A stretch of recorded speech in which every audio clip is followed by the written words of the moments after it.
E69 news కి స్వాగతం. ముందుగా ముఖ్యాంశాలు. పూర్తయిన 3 రోజుల అమెరికా టూర్. ఢిల్లీకి బయలుదేరిన ప్రధాని మోదీ.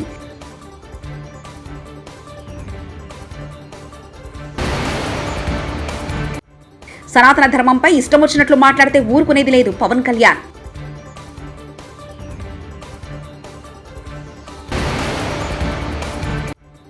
హుస్సేన్ సాగర్ లోకి Prasad, IMAX, Jalavihar, Paradise hotels అన్ని FTL పరిధిలో ఉన్నాయి. ఈటెల రాజేందర్.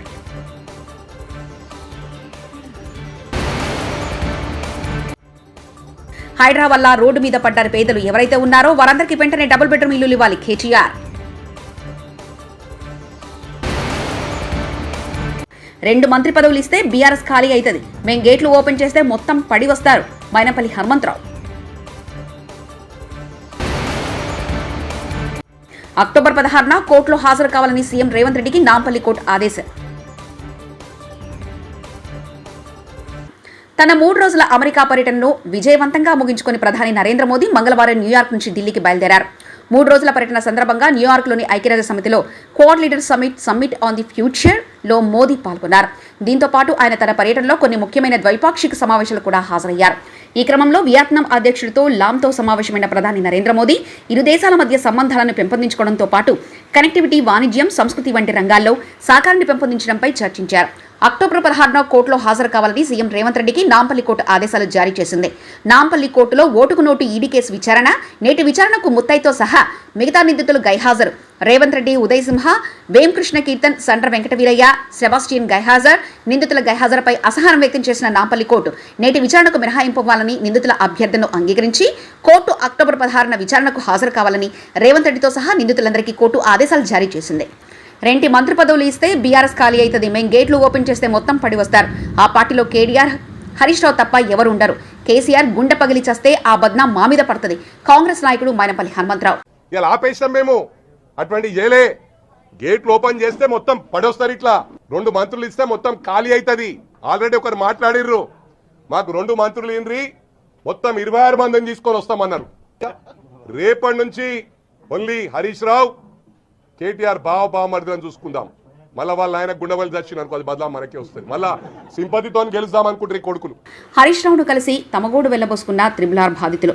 రైతులు, సీఎం రేవంత్ రెడ్డి, మంత్రి కోమరెడ్డి, ఎమ్మెల్యేలు ఎవరు కూడా తమ బాధను పట్టించుకోవట్లేదని ఆవేదన వ్యక్తం చేశారు. ఈ సందర్భంగా మాజీ మంత్రి ఎమ్మెల్యే హరీష్ రావు బాధితులకు ధైర్యం చెప్పారు. ఎన్నికల హామీలో చెప్పిన విధంగా కాంగ్రెస్ మాట నిలుపుకునే వరకు బాధితులకు బీఆర్ఎస్ పార్టీ అండగా ఉంటుందన్నారు. ప్రభుత్వం దిగిరాకుంటే బాధితుల పక్షాన పోరాటం చేస్తుందని హెచ్చరించారు. భువనగిరిలో నిర్వహించిన ఎన్నికల ప్రచార సభలో బాధితులకు కాంగ్రెస్ జాతీయ ప్రధాన కార్యదర్శి ప్రియాంక గాంధీ చేత హామీ ఇప్పించి ఇప్పుడు మాట మార్చడం దౌర్భాగ్యం. ఇదెక్కడి న్యాయం? ఎన్నికల ముందు ఒక మాట, ఎన్నికల తర్వాత ఒక మాటనా? మాట మార్చడమే మీ విధానమా?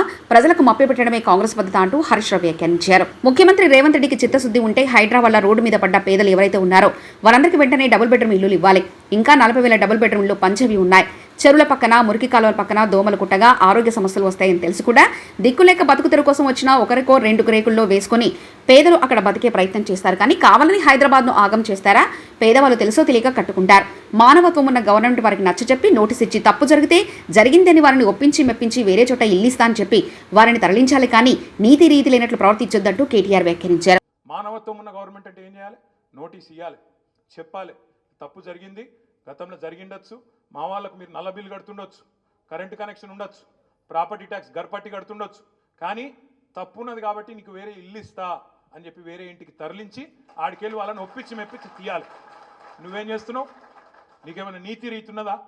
మేము 1,00,000 డబుల్ బెడ్రూమ్ ఇల్లు కట్టినాం. కట్టి అక్క వాళ్ళు మేమందరం కూర్చొని, ఎమ్మెల్యేలు అందరం కూర్చొని 60,000 ఇండ్లు ప్రజలకు ఇచ్చినాం.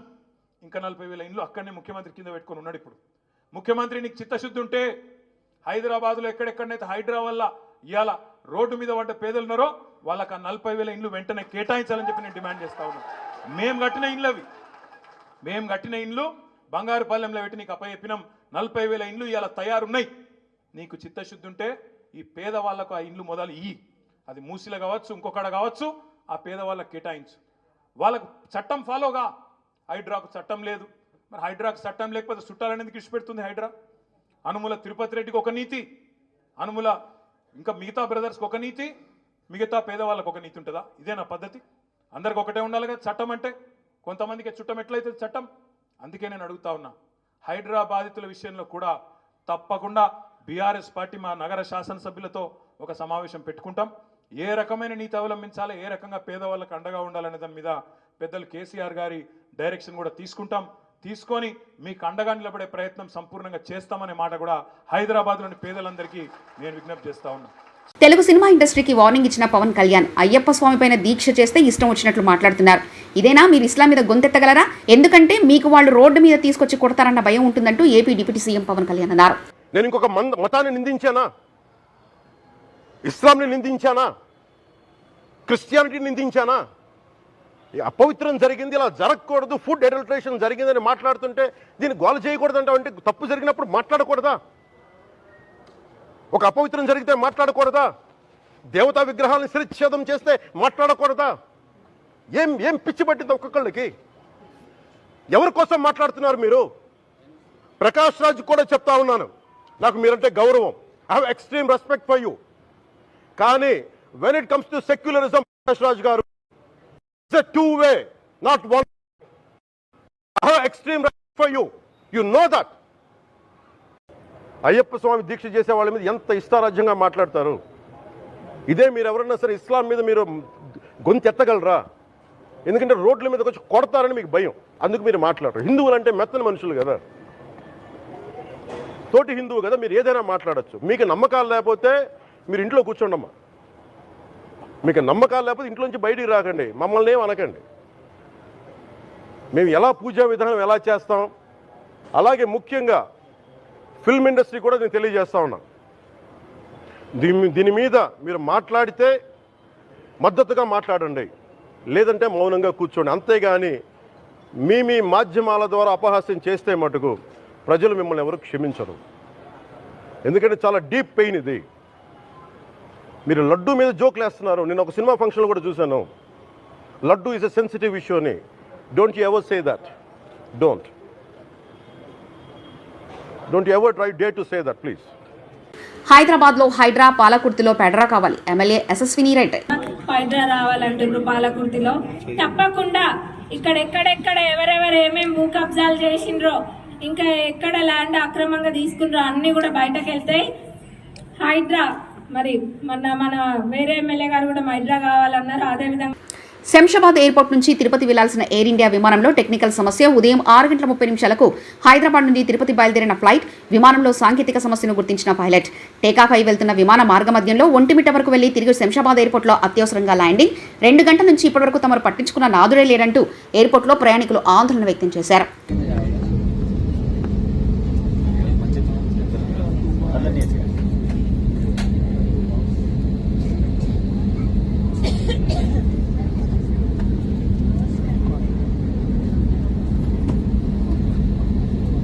ప్రాయశ్చిత్త దీక్షలో భాగంగా ఈరోజు కనకదుర్గ అమ్మవారి ఆలయం మెట్లు కడిగారు డిప్యూటీ సీఎం పవన్ కళ్యాణ్.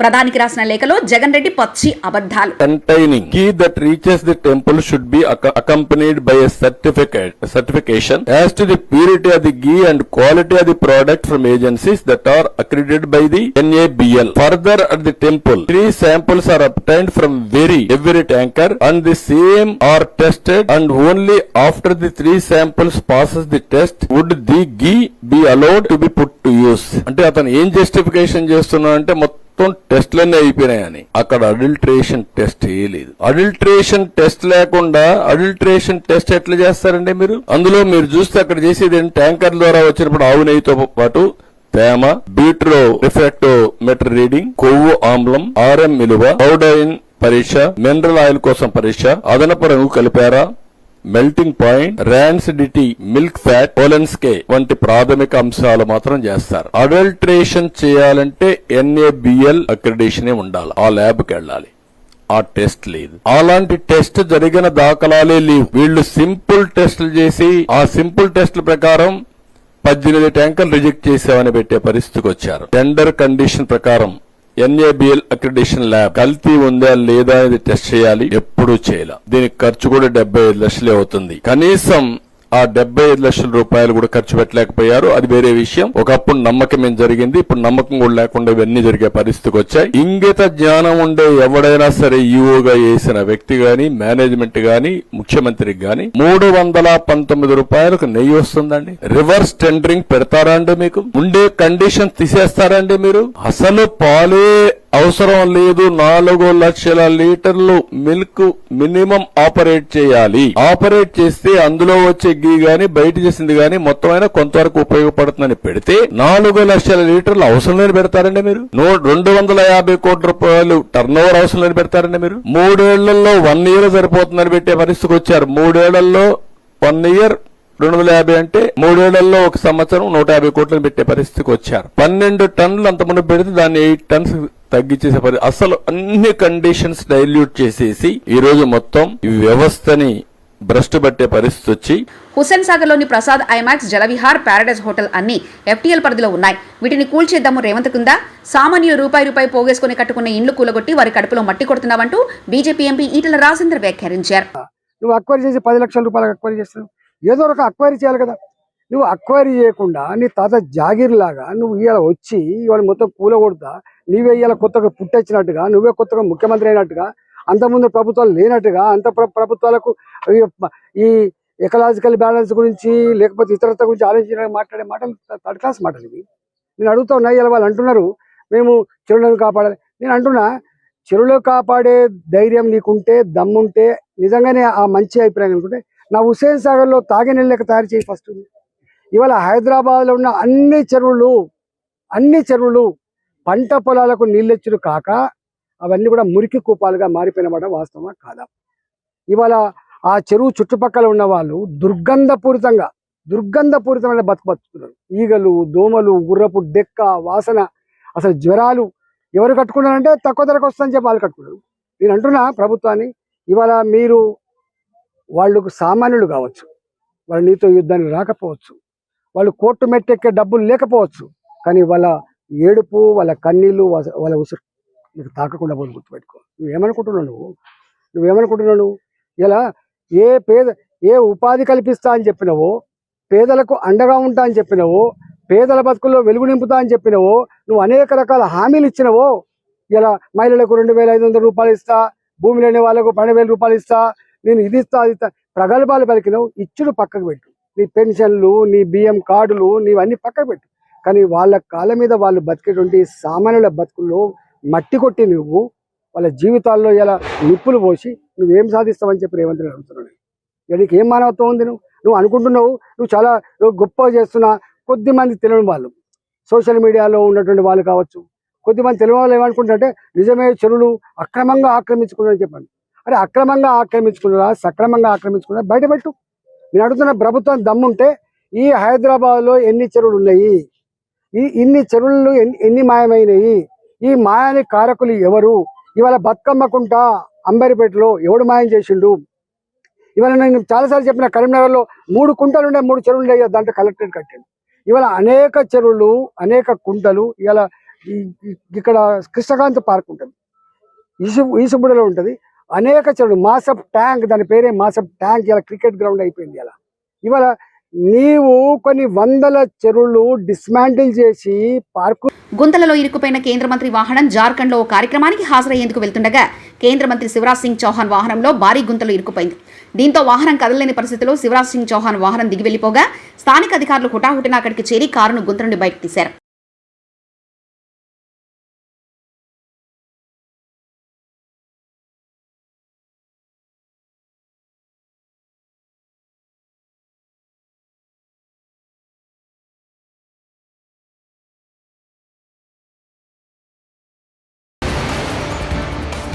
పూర్తయిన 3 రోజుల అమెరికా టూర్. ఢిల్లీకి బయలుదేరిన ప్రధాని మోదీ.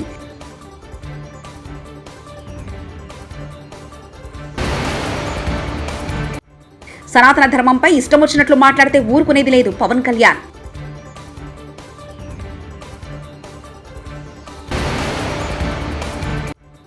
హుస్సేన్ సాగర్ లోకి Prasad IMAX, Jalavihar, Paradise hotels అన్ని FTL పరిధిలో ఉన్నాయి. ఈటెల రాజేందర్.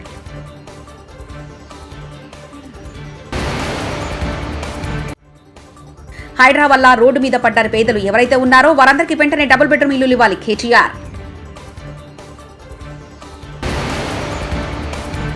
2 మంత్రి పదవులు ఇస్తే బీఆర్ఎస్ ఖాళీ అవుతుంది. మేం గేట్లు ఓపెన్ చేస్తే మొత్తం పడి వస్తారు. మైనంపల్లి హనుమంతరావు. అక్టోబర్ 16న కోర్టులో హాజరు కావాలని సీఎం రేవంత్ రెడ్డికి నాంపల్లి కోర్టు ఆదేశం. ఈ 69 న్యూస్ ఇంతటితో సమాప్తం. కీప్ వాచింగ్ ఈ 69.